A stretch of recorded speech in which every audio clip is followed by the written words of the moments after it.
जय माँ काली। जब भी कोई माता काली के मार्ग पर चलना चाहता है तो उसके मन में अक्सर एक ही प्रश्न आता है। मेरे जीवन में अचानक सब कुछ उल्टा क्यों होने लग रहा है। मैं तो भक्ति भी कर रहा हूँ ना, फिर भी मेरे कष्ट क्यों बढ़ रहे हैं। लेकिन लोग सत्य से वाकिफ नहीं हैं। सत्य ये है कि माता काली का मार्ग फूलों से सजा हुआ नहीं होता। ये मार्ग शमशान से होकर गुजरता है।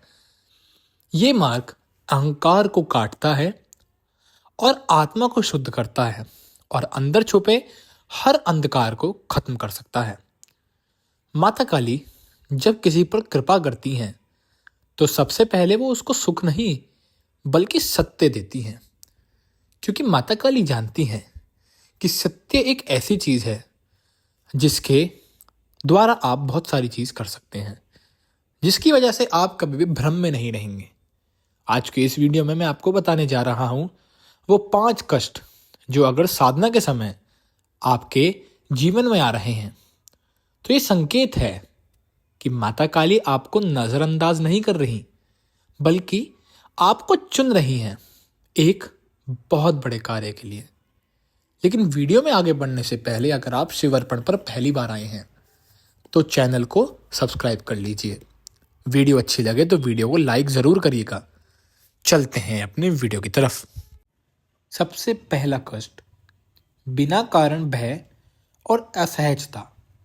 अगर आप मान लीजिए साधना कर रहे हैं और अचानक आपको बिना किसी कारण के, बिना किसी वजह के, बिना किसी के पास होते हुए, खासकर रात के समय में, अंधेरे में या एकांत में आपको डर लगने लगे। आपको ऐसा एहसास हो कि आपको कोई डरा रहा है, कोई एक ऐसी चीज जो कहीं ना कहीं आपको डराने की कोशिश कर रही है, तो इसको सामान्य बिल्कुल मत समझना। ये ऐसी अवस्था होती है जब आपकी चेतना बहुत ऊंचे स्तर पे जाती है, गहरे स्तर की ओर वो उतरना चाहती है, लेकिन उसके बीच में बहुत सारी बाधाएं जो होती हैं वो उसको रोकने की कोशिश करती हैं। अब तक जो भय आपके अवचेतन में दबा था, अब आप देखेंगे कि वो बाहर आने लगता है। माता काली भय की देवी नहीं, लेकिन वो भय को नष्ट करने से पहले उसको आपके सामने लेकर आती हैं। बहुत सारे भय ऐसे होते हैं जो हमारे मन में होते हैं, लेकिन कुछ भय ऐसे होते हैं जो नकारात्मक शक्तियां पैदा करती हैं। बहुत सारे भूत प्रेत आदि, जिन जिन्नात, ये सब शक्तियां क्या करती हैं, जब भी आप साधना करते हैं तो आपके आसपास घूमती रहती हैं, मंडराती रहती हैं। ये चाहती हैं कि वो आपकी साधना को भंग कर सके, क्योंकि जब आपकी साधना भंग होगी तो आपकी साधना का फल आप तक नहीं पहुंचेगा और ये बीच में ही आपकी साधना के फल को खा जाएंगे। ये चाहते हैं आपकी साधना के फल को खा जाना, ताकि ये प्रबल बन सकें, ताकि ये और मजबूत बुरी शक्तियां बन सकें। इसीलिए साधना के समय अगर दिल बहुत तेजी से धड़कने लगे, सांस आपकी भारी होने लगे, या ऐसा लगे कि आपको कोई देख रहा है या छूने की कोशिश कर रहा है, तो ये डर नहीं, ये आपके आसपास की शक्तियां हैं जो आपको कमज़ोर बनाना चाह रही हैं। नकारात्मक शक्तियों से बचने के लिए आपको अपने गुरु का सहारा लेना चाहिए, और जिस भी देवी देवता की आप साधना कर रहे हैं आप उनसे भी बोल सकते हैं कि वो आपकी रक्षा ज़रूर करें। जो साधक इससे भाग जाता है उसकी साधना वहीं रुक जाती है और खंडित हो जाती है, और जो इसको सह लेता है माँ काली उसे अंदर से पूरे तरीके से निर्भय बना देती हैं और उसको उसकी साधना का पूरा फल मिल जाता है। ये जितनी भी शक्तियां चाह रही थी उनकी जो मंशा है वो पूरी नहीं होती। अब हम बात करने जा रहे हैं अपने दूसरे कष्ट की, शरीर में अजीब पीड़ा और थकावट। देखिए, बहुत सारे लोगों की शिकायत होती है कि जब भी हम पूजा करते हैं या साधना में जाते हैं तो हम बीमार हो जाते हैं। बहुत सारे लोगों का शरीर थक जाता है, बहुत सारे लोगों के बुखार बन जाता है, शरीर टूटने सा लगता है, कंधों में दर्द, गर्दन भारी होना, कमर में खिंचाव का एहसास होना। अगर आप सभी के साथ भी ये हो रहा है तो ध्यान से सुने। जब आप साधना शुरू करते हैं तो केवल मन नहीं, आपका शरीर भी शुद्ध होता है। आपके शरीर में वर्षों से जमी हुई तामसिक ऊर्जा वो हिलने लग जाती है। खास तौर पर माता काली की साधना में ये प्रक्रिया और भी तेज होती है। ये वो पीड़ा है जो आपको ऐसा फील कराएगी कि आपका शरीर पूरे तरीके से खत्म हो रहा है, कमज़ोर बनता जा रहा है। तो मैं आप सभी को बता दूं, जब भी हमारे शरीर में ऊर्जा का आना चालू होता है, जब भी ऊर्जा हमारे शरीर में प्रवेश करती है, साधना के बाद जो हमने ऊर्जा बनाई है वो हमारे शरीर में ही आती है, शरीर से होकर हमारे मन की तरफ जाती है। लेकिन हमारा शरीर उस ऊर्जा को सहन नहीं कर पाता, क्योंकि एक तो उस ऊर्जा की गर्मी, एक उस ऊर्जा का तेज, और एक उस ऊर्जा की जो है, आप ये समझ सकते हैं कि थोड़ी उग्र रूप में रहती है। वो ऊर्जा इतनी उग्र होती है कि आपका शरीर उसको झेल ही नहीं पाता। इसीलिए आपका शरीर ये सब लक्षण या फिर थोड़ी थोड़ी बीमारियों का असर दिखाना आपको चालू कर देता है। लेकिन मैं आप सभी को बता दूं, आपको घबराने की ज़रूरत नहीं है।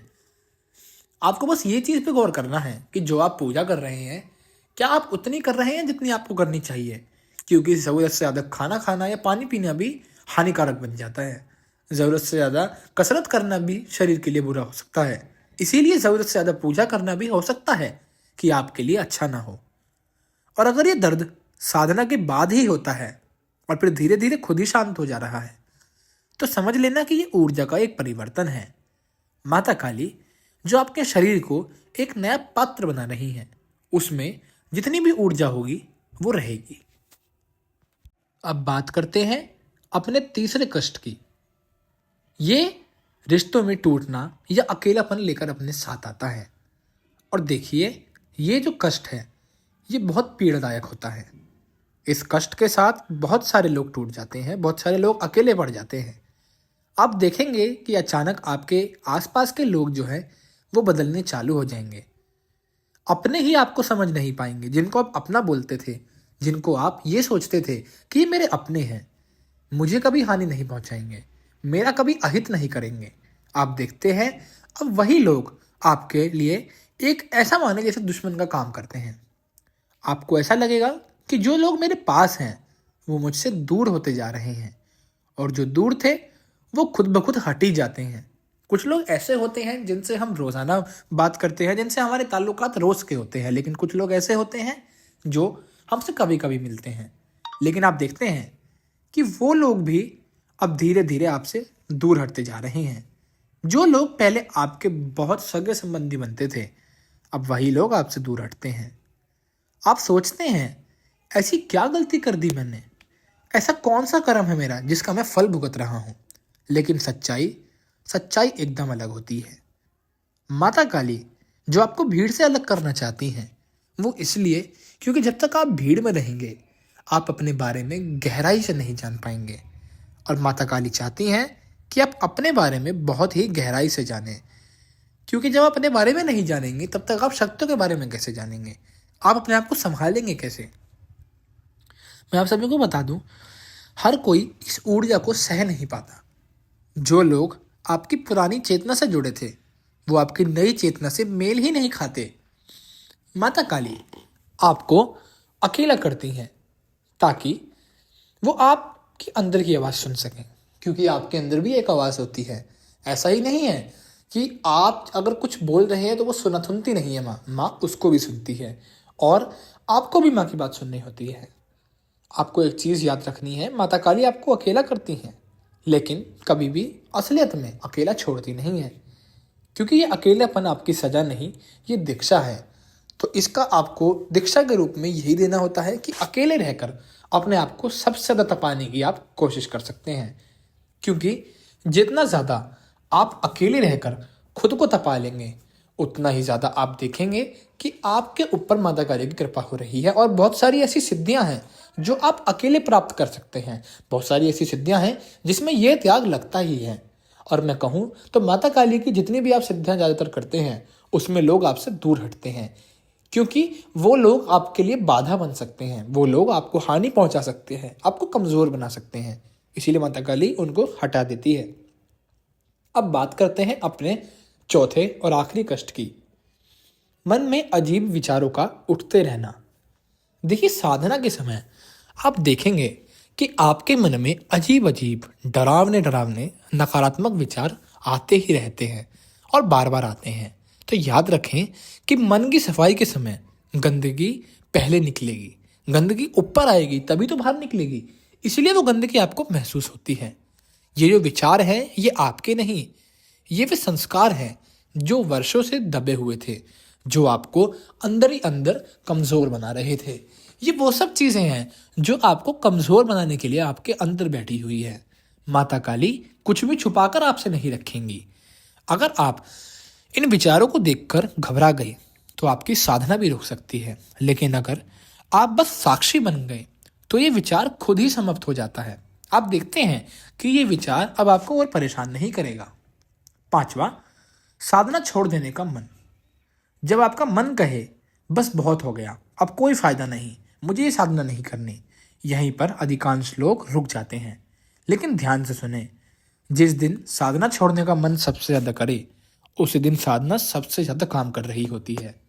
ये अहंकार की आखिरी चीख होती है। माता काली अहंकार को जीवित नहीं बल्कि पूरे तरीके से नष्ट कर देती हैं।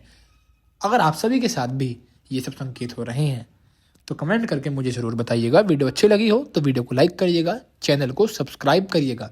मिलता हूँ किसी और वीडियो में। जय माँ काली।